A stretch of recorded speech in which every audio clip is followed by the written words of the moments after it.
Are you struggling to handle interactions with difficult people? Our conflict influencer class is here to help. This is a class that I teach periodically for 6 weeks at a time. In just a few sessions, you'll learn powerful techniques to influence conflicts with a high conflict person in your life. You will gain skills in communication, such as using ear statements to de-escalate, think actions to shift people into problem solving, to use BIF responses to respond to hostile emails, and proposals to reach agreements without high emotion or escalation. With this class, you'll be able to transform your approach and become a master at navigating tough relationships and proceed with confidence.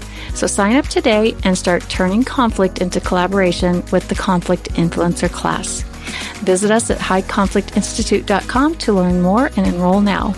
The link will be in the show notes.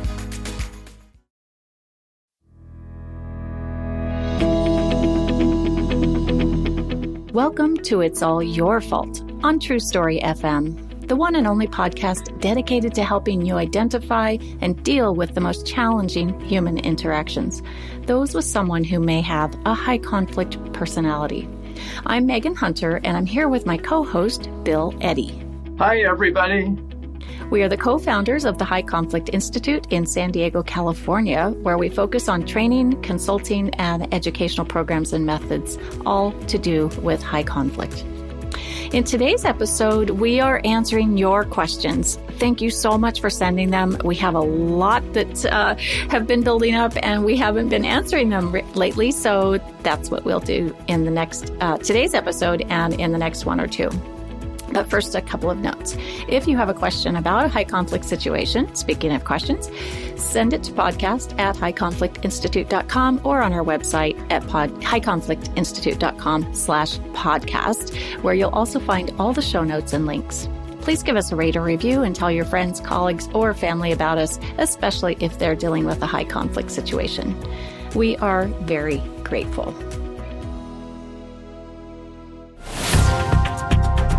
So, Bill, we've received many questions, and, it's pretty common in high conflict situations or anytime you're dealing with a high conflict individual. It's just a world of opposites. And if we handle the interactions and the situations in the same way we do with everyone else, it frequently backfires, as I think our listeners have caught on by now.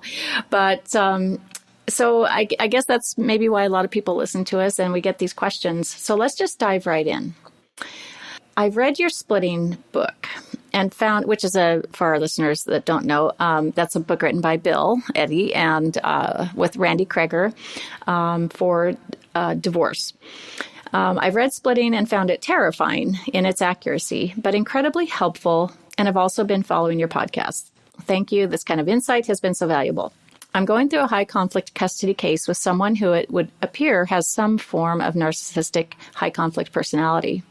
I was wondering if you could point me in a useful direction regarding how to help my toddler through this really terrible custody battle and beyond. He is suffering, and it has been noticed by me and his preschool. The father manipulates him, tells him falsehoods, and preys upon our child's emotions and fears, tells him to keep information from me. He doesn't see where he ends and our child as a separate person begins. The child has also been harmed physically while in his care, and while attorneys and child protective services and court orders are involved, it doesn't seem to really make a difference in the custody situation. The court seems taken by his plight. I feel helpless, terrified, baffled, and so worried about what this child is exposed to and what he will become. You spoke a little about how to raise a healthy human in your latest podcast, but I would so appreciate any and all resources you might be able to suggest for the child. But any advice for me on how to continue to navigate this would also be appreciated. So I think this is explicitly, it just hits the nail on the head that these are confusing, terrifying situations for people and they just don't know what to do. So what would your thoughts be on this, Bill? Well, my first thought is we're not giving therapy. We're not giving legal advice. All the things we're not doing. So we're giving just general principles. But one of the general principles is if you're already involved with the court system, you've made efforts to point out behaviors, all of these things, that you're going to be co-parenting with the other parent who has these difficulties.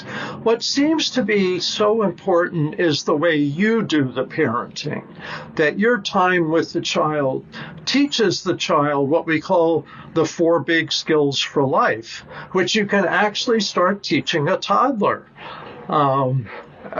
It's not in my resume. Well, maybe it is, that I used to run the child care center for Seattle University when I lived in Seattle for 3 years. So we had kids starting at 2, mostly toilet trained, but not entirely.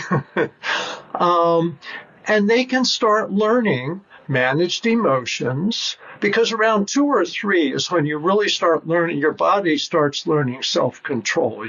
You're starting to be able to control, your bladder and sphincter, learn to brush your teeth, learn these real basic skills, and learn to control your behavior, starting, around 2 to 3. And so teaching managed emotions, we manage our emotions here. Flexible thinking. Let's look at our choices here. What's our choices in our brain? That's what flexible thinking is.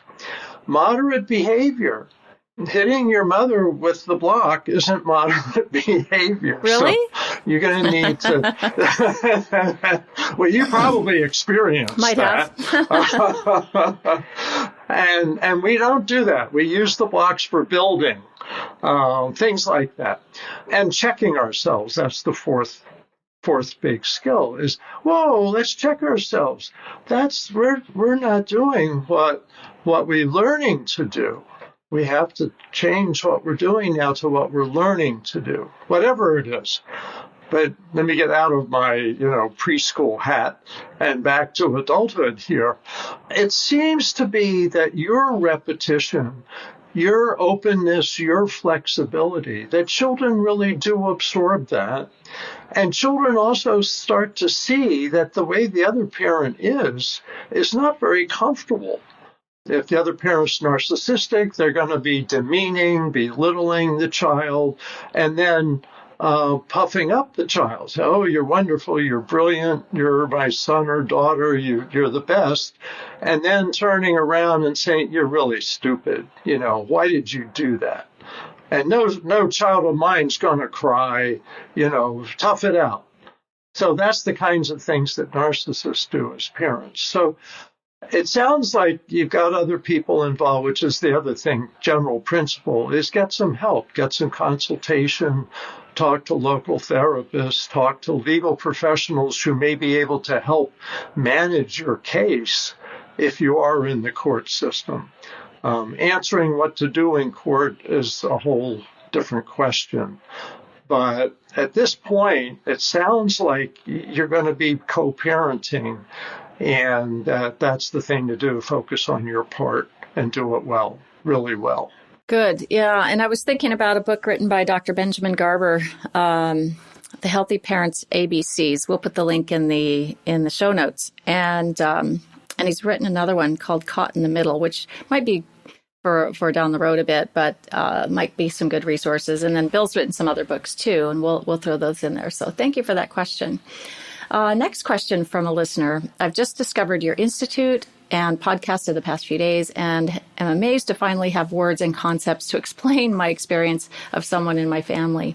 Your examples have been eerily similar to what I've experienced, which I know, Bill, we hear often, like during our consultations or trainings, people will say, oh, wow, I thought, you must have been like in my home hiding in a closet or something for the past 2 years, because it's like we honestly have not met every family in the country. in the world. But these are patterns of behavior that are actually quite predictable. Super predictable. It's interesting. So this person's in a family business relationship. and along with this person's mother. So the identified high conflict person sees themselves as the boss and the one who gets things done. I am a lawyer by training and not very adversarial. I have great difficulty convincing this family member that litigation is a bad idea and has cost us greatly in the past. We are also being dragged into all manner of other unnecessary conflicts due to blaming and hostile communications with many professionals we deal with. I've found family systems theory very useful in encouraging me to focus on my own reactivity and behavior and modifying that. But I really struggle to know how to handle situations where a decision needs to be made quickly and we have opposite approaches in mind. For instance, a decision about whether to hold someone else to account who I don't believe really did anything wrong. So I'd love wisdom on how to manage intimidating behavior when they're trying to intimidate you into following their instructions. I've noticed you discourage telling them or even others you experience them as high conflict. Would you ever recommend quietly explaining the problem to someone else who is caught up in the situation? Well, a few things. Again, general principles. One is I always come back down to the CARS method, which is connecting, analyzing options, responding to misinformation, and setting limits. And looking at what you can change and what you can do rather than how to change the other person. And so I just always fall back on that. My mind goes blank, say, oh my goodness, I have no idea what to do here. Oh, wait. How could I connect with the person, give them an ear statement, some empathy, attention, and respect, even though they're being difficult? To say, yeah, I can see, you're upset about this, or I know this is a hard time, those kinds of things. Let's look at what we can do and try to get the attention focused onto what your choices are, away from arguments, away from emotions. Okay, what are you suggesting? Or let's look at our options here. Responding to misinformation that often high conflict people, including high conflict bosses, are operating on assumptions that aren't accurate and saying, you may not realize it, but here's some information that really applies to this situation. But last but not least is setting limits on the high conflict person, and mostly is saying what you can and can't do. So with a boss, if your boss is overloading you with tasks, to say, hey, boss, well, don't say, hey, boss, say, Joe or Mr. Smith or Ms. Smith, whoever it is. You've given me several tasks. I can only do like 2 of them. So give me some priorities here because I really want to do a good job and I want us to shine and I want you to look good. So talking about setting limits, what I can and can't do, what I'm willing to discuss, what I'm not willing to discuss. Anyway, so those are some general principles. Understanding family systems, get other people, talk to somebody who's neutral in this, either in the situation or outside of the situation. Often talking to somebody neutral really helps get perspective. And you may find some new ideas you hadn't even thought of. So I hope that kind of addresses it. It seemed like there was several parts to that question. The listener said that they themselves are not an adversarial person. So I can't imagine that they're much of a right fighter that says, I want to make sure this person knows that they're wrong or, how out of line they are. And I think we hear that. I know we hear that a lot from people is I need to confront this individual with their behavior. And I being in anyone in a high conflict situation is going to want to explain what's happening or confront or address things. And it's just such a waste of time because as you say in one of the 4 forget about trying to give them insight because they're not going to get it. It's so obvious to those on the outside that this person is really either behaving badly or has things really backwards. And it is so tempting to just have that conversation, but it just doesn't go well. So I guess the question, Bill, I have for you is there ever a time that you would say, yeah, it's okay to to explain the truth. And I know you're smiling back there about this question. It's because many people say, look, why should I have to suffer? Why should I have to sacrifice? Why can't I just speak the truth? Why can't I say how I feel? I would say just picture yourself talking to a 3-year-old. How far are you going to get? And how calming is that going to be to the other person? And how much are they going to improve their behavior? A lot of people don't know this, but in the 1970s, I was a kindergarten teacher. And I like to say now that most of what I learned about how to manage high conflict people, I learned teaching kindergarten. And what I learned is they can't cognitively do certain tasks. And so you need to redirect them. You need to calm them. You need to set limits on them. But you're not going to break through with insight. And that's probably the hardest thing for people to get about high conflict people. They so badly want to make them see it from a reasonable point of view. And your point of view may be completely reasonable, but they can't see it. And this is why they have an enduring pattern of behavior. If they have a personality disorder, it's an enduring pattern of behavior. It really doesn't change no matter who yells at them, whispers, puts it in writing, etc. So this is one of the hardest things to understand and accept. But we're skilled at this because we beat our heads against the wall for years and years and years. And we've come to accept that we really can't give them insight.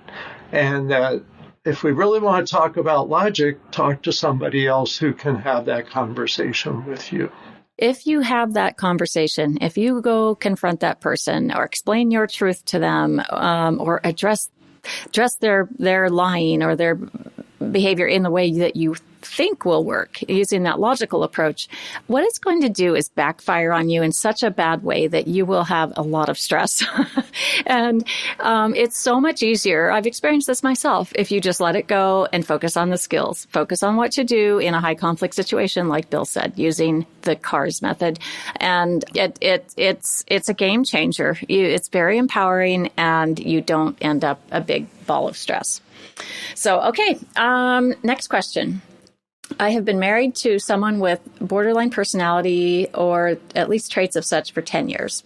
Married for 10 years. My question is, can someone develop BPD traits from living with someone with BPD or traits of such? I have noticed that when my spouse is in a good mood and is doing something nice, I am telling myself not to fall for her tricks and detach from the situation and from her. And also, how do I find a good counselor for myself that can help me recover from living with her? I have been getting blamed for everything that is wrong with our marriage, her work, the kids, and everything else, and I feel less of a person. Until recently, I really felt everything she was telling me about myself is true, and I no longer have any self-esteem. I have given up on being a good husband to her because I am mentally and emotionally drained, but I do want to be a good father to our young boys. So, I think we've probably had this question 1,000 times, and we know it's a tough spot for people to be in. And Bill, you wrote the book, Splitting, Protecting Yourself during a divorce with someone with borderline or narcissistic personality disorder. So what are your thoughts? Well, first of all, I don't want you to think about divorce to start off with. Exactly. And actually, I would refer you back to the book by Randy Krager, Stop Walking on Eggshells. She's the co-author on Splitting. I mostly wrote Splitting. But Stop Walking on Eggshells, she has a co-author, but she mostly wrote Stop Walking on Eggshells. Lots of good advice in there. I think it's in the 3rd edition by now, something like that. But let me touch on a few key points. First of all, you don't catch borderline personality disorder. It's not a contagious disorder. It's basically a personality development disorder, which starts at birth. Some people have genetic tendencies towards that. Early childhood has a big impact on that. and the culture or environment the person grows up in. So you're not catching it from your wife, if in fact your wife has that. But you may start imitating some of the behavior because you think that that's what you have to do. And that's why we develop like ear statements and BIF responses so that you can still respond calmly and logically and rationally, not get emotionally hooked and go get down in the mud with their emotional outbursts and such. If they have borderline personality disorder, they really don't have good control over this unless they're getting treatment. And there is treatment for borderline personality disorder. That's the good news. Is the DBT, I think, is one of the favorites now. It's dialectical behavior therapy. It's available in most cities around the country. And around the world. And around the world, yeah. Our listeners are from everywhere. And it's available a lot of times online. There's some forms of DBT, I think, that are available through telehealth, online programs. Yeah, and there's self-help workbooks, etc. But getting someone to go isn't easy, and you should talk to a counselor yourself about those options. And it really sounds like you're in a situation where having your own counselor would be really helpful to help you cope with the stress, but also to help you understand how borderline personality works and how you can kind of avoid the worst parts while not losing yourself. And losing your self-esteem is not that unusual in these situations. And if you're staying in the situation, it's real important to get other people in your life who can be supportive, reinforcing, may help you feel good about yourself. Because unfortunately, people with borderline personality disorder often feel terrible about themselves, but they spread that, and people around them slowly feel worse and worse and worse. And that's like an abusive situation. And sometimes it's physically abusive. Men or women may do that. So these are all issues, but especially trying to find a counselor. And we can't give you a specific counselor, but you can see people that are on lists. There may be professional lists in your community, marriage counselors, individual counselors, clinical social workers, marriage family therapists, psychologists. Ask around in your community, and you should be able to find somebody that can help, because a lot of counselors are getting more and more familiar with this. Yeah, and I also wanted to mention, there are support groups that may not be specifically for, your situation, but, many people find that just going to any type of support group, whether it's for, Al-Anon as a family member of someone with a substance problem or a grief support group, it doesn't matter what really kind of support group it is. It's just kind of getting somewhere where you sort of have some support and you feel like you can get your head right. And so I've had a lot of people come back and say, wow, I've even started going to AA, and I don't have a substance problem, but it's just really helped to get structure and support.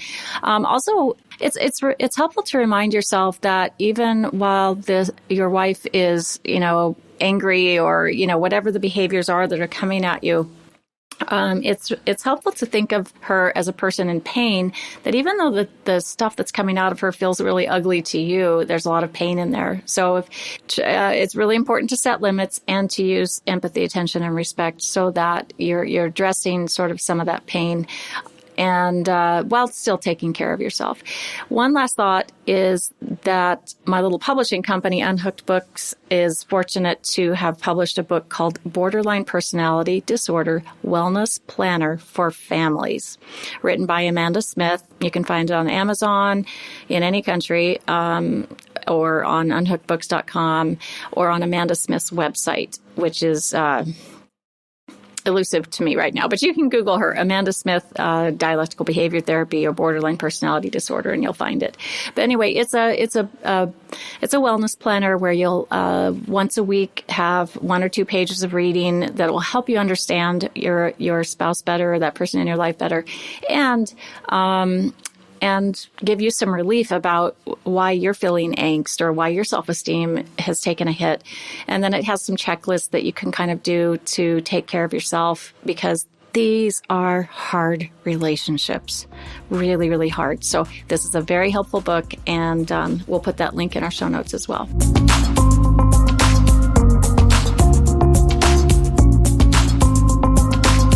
That will wrap up this listener question episode, and we will want you, we invite you to come back next week and listen again as we answer more of your questions. And I'm sure they'll be just as fascinating as these. So send your questions, if you have any, to podcast@highconflictinstitute.com or submit them to highconflictinstitute.com/podcast. And just keep on learning and taking care of yourself while we all try to find the missing piece. It's All Your Fault is a production of True Story FM. Engineering by Andy Nelson. Music by Wolf Samuels, John Coggins, and Ziv Moran. Find the show notes, and transcripts at truestory.fm or highconflictinstitute.com/podcast. If your podcast app allows ratings and reviews, please consider doing that for our show.